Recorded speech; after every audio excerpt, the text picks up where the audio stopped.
तुम उसी तरह तोते के रूप में भटको। नहीं नहीं, मुझे आजाद करो वरना मैं तुम्हें छोड़ूंगा नहीं। अब तुम मेरा कुछ भी नहीं बिगाड़ सकते।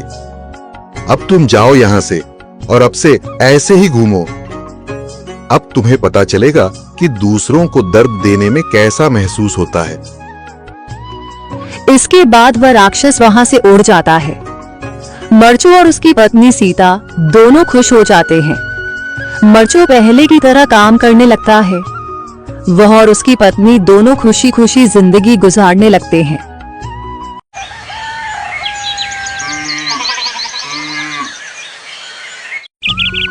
मरचू जंगल से लकड़ियां काटकर बाजार में बेचने गया, लेकिन उसे लकड़ियों के अच्छे दाम नहीं मिले। इस पर मरचू ने कहा, अरे भैया, इतने कम पैसे? इन पैसों में तो 2 वक्त का खाना भी नहीं मिलेगा। आप मुझे बहुत ही कम पैसे देते हैं। मैं इतनी मेहनत से लकड़ियां काट कर आता हूँ, लेकिन उनके पैसे मुझे बहुत कम मिलते हैं। भैया, तुम्हारी लकड़ियां होती ही इतनी कमजोर हैं कि मैं इससे ज्यादा पैसे नहीं दे सकता। तुम्हारी लकड़ियों के बस इतने ही पैसे बनते हैं। अरे भैया, कुछ ज्यादा कर दो ना।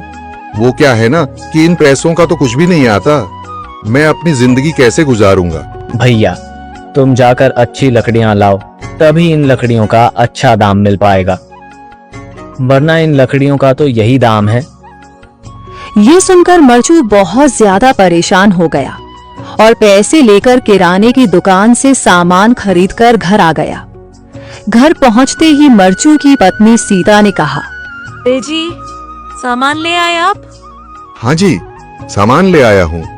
सीता के चेहरे पर खुशी छा जाती है, लेकिन जब उसने सामान देखा, जी, इसमें तो बहुत थोड़ा सामान है। हाँ सीता, मुझे पता है कि यह सामान बहुत थोड़ा है, लेकिन मैं क्या करूं?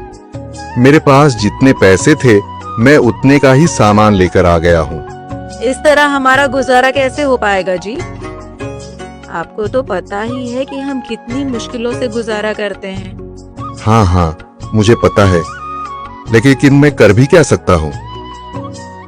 मेरे पास इतने पैसे ही नहीं कि हम एक अच्छी जिंदगी गुजार सकें। इतनी मेहनत कर रहा हूँ, लेकिन फिर भी मेहनत का फल नहीं मिल रहा। इतनी मेहनत से अच्छी लकड़ी काट कर आता हूँ, लेकिन मुनासिब दाम नहीं मिलता। मैं तो बहुत परेशान हूँ। क्या करूँ? कहाँ जाऊँ? अरे जी, आप परेशान न हो, आप कोई और काम देख लें। मैंने कई बार काम तलाशने की कोशिश की, पर किसी ने भी मुझे काम नहीं दिया। ये सुनकर सीता भी काफी ज्यादा परेशान हो गई। मरचू से सीता की परेशानी नहीं देखी गई। उसने अपनी पत्नी सीता से कहा, मैं फिर से जंगल की ओर जा रहा हूँ। अरे जी, अभी मत जाइए ना, वैसे भी शाम हो रही है। आप कल चले जाइएगा, अभी मत जाइए। ठीक है, अगर तुम रोक रही हो तो मैं नहीं जाता। मैं कल चला जाऊंगा। इसके बाद मरचू गांव में घूमने के लिए चला गया। तभी उसे एक आदमी मिला और उसने कहा, कहाँ जा रहे हो भैया? और सुनाओ, क्या हाल चाल है? जिंदगी कैसे गुजर रही है? अरे भैया, तुम्हें तो पता है कि लकड़ियां काटकर कैसे गुजारा होता है। हाँ भैया, तुम सही कह रहे हो। और आसपास के जंगलों में अच्छी लकड़ियां भी नहीं है। इसके लिए तो जंगल के अंदर जाना पड़ेगा। पर जंगल के अंदर तो काफी सारे जंगली जानवर होंगे। मुझे बहुत डर लगता है भैया, मैं जंगल में कैसे जाऊंगा? हाँ भैया, जंगली जानवर तो होंगे, लेकिन अच्छी लकड़ियां तो वहीं से ही मिलेंगी। ये सुनकर मरचू बहुत ज्यादा परेशान हो गया, लेकिन वह आदमी बिल्कुल ठीक कह रहा था। जंगल के किनारे की सारी लकड़ियां कट चुकी थीं। अब सिर्फ जंगल के अंदर ही अच्छी लकड़ियां बची थीं। अगली सुबह मरचू